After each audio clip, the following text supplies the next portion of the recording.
Thanksgiving in my family has always been, to put it mildly, chaotic.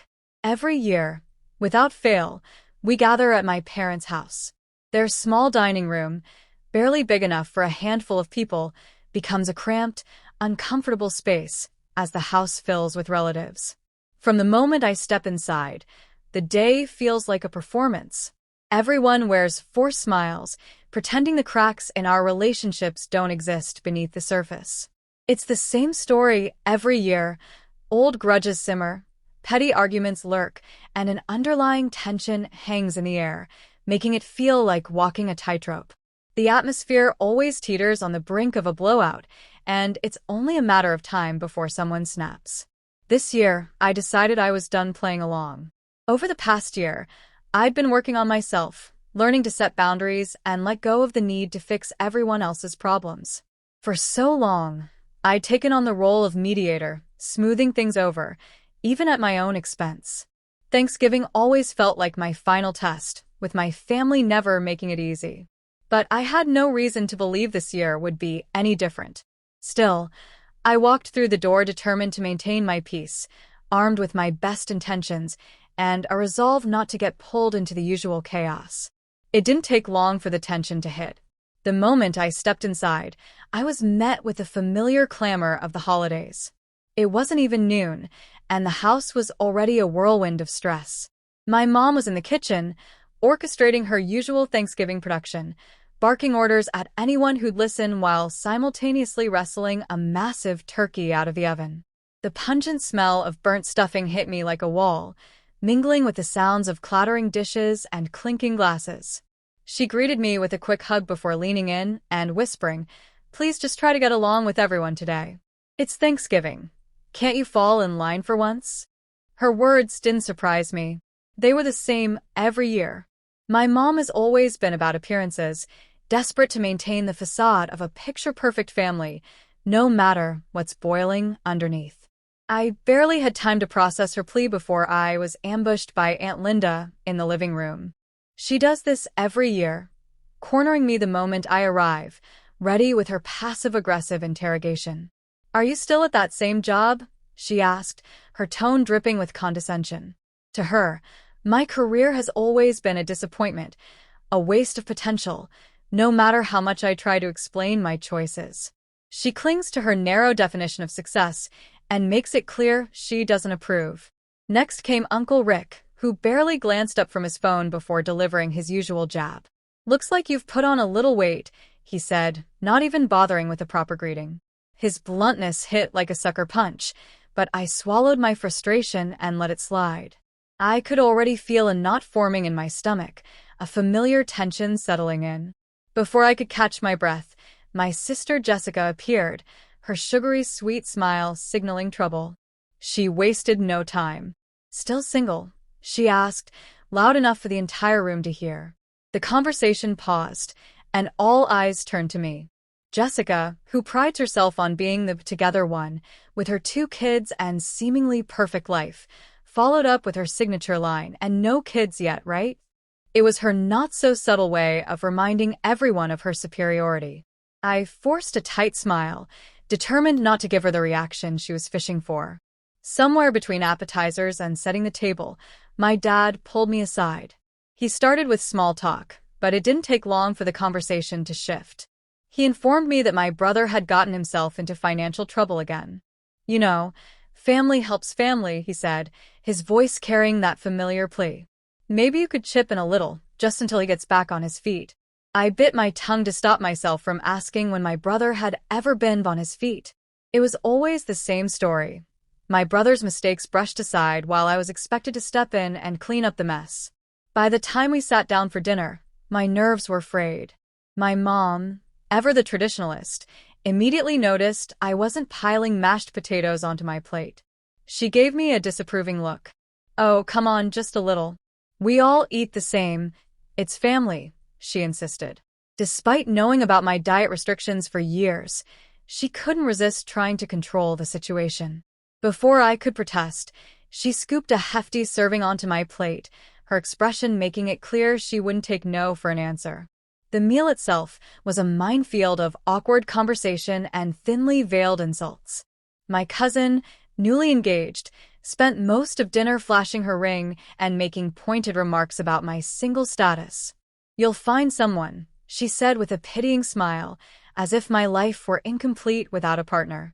Each comment felt like a jab, but I held my tongue. Then, right on cue, my mom's eyes welled up and she launched into a familiar speech about how Thanksgiving used to mean so much more. "It hurts me to see my kids not getting along," she said, dabbing her eyes for effect. Her words sparked the inevitable explosion. Old arguments erupted like clockwork. Accusations flew across the table, and past grievances were dredged up. The same fights we'd rehashed for years resurfaced, each one sharper than the last. As usual, I found myself at the center of it all, the scapegoat for the family's collective frustration. It didn't matter what I said. They had already made up their minds about my faults long ago. Just when I thought I couldn't take it anymore, my younger cousin leaned over and whispered, "Don't let them get to you. I see what's going on." It was a small gesture, but in that moment, it meant everything. Still, the weight of the evening was too much.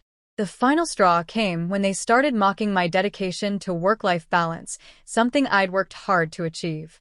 Their laughter felt like a slap, and I could feel myself unraveling. Without a word, I stood up, grabbed my coat, and walked out. No dramatic speech, no explanation, just a silent exit. As I stepped outside, I felt a strange mix of relief and anxiety. My phone buzzed incessantly before I even reached my car.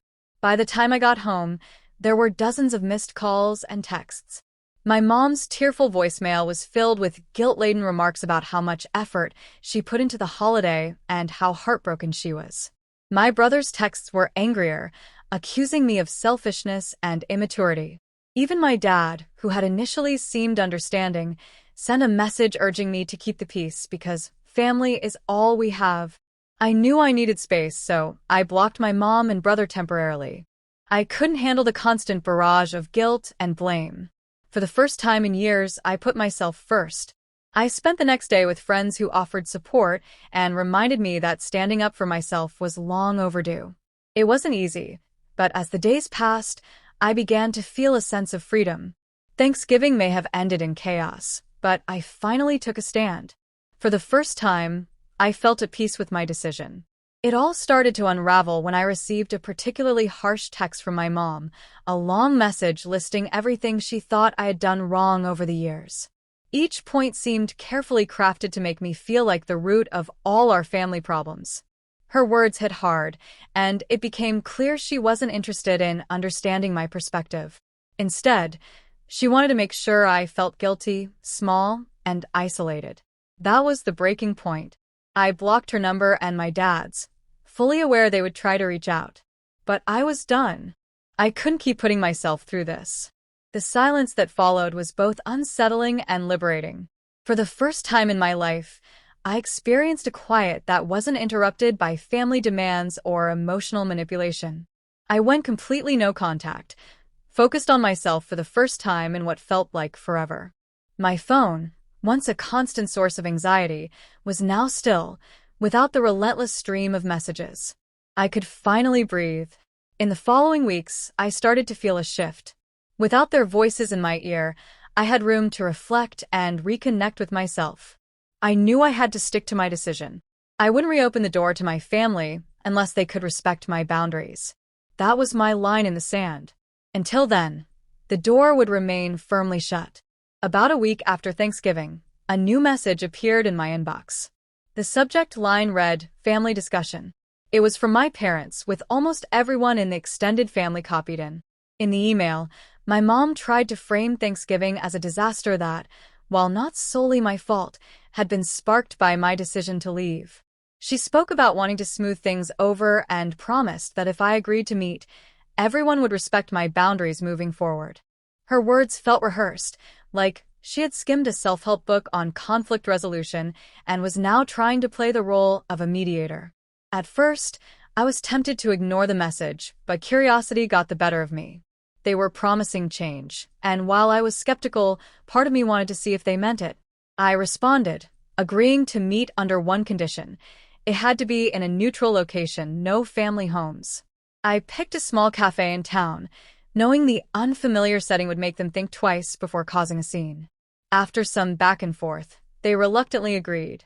On the day of the meeting, I arrived early and chose a secluded booth at the back of the cafe. When my parents walked in, I could tell right away they were out of their element. My mom's smile was tight, and my dad's eyes darted around uncomfortably. They slid into the booth opposite me, my brother and sister following closely behind. The air was heavy with tension, and nobody seemed eager to start.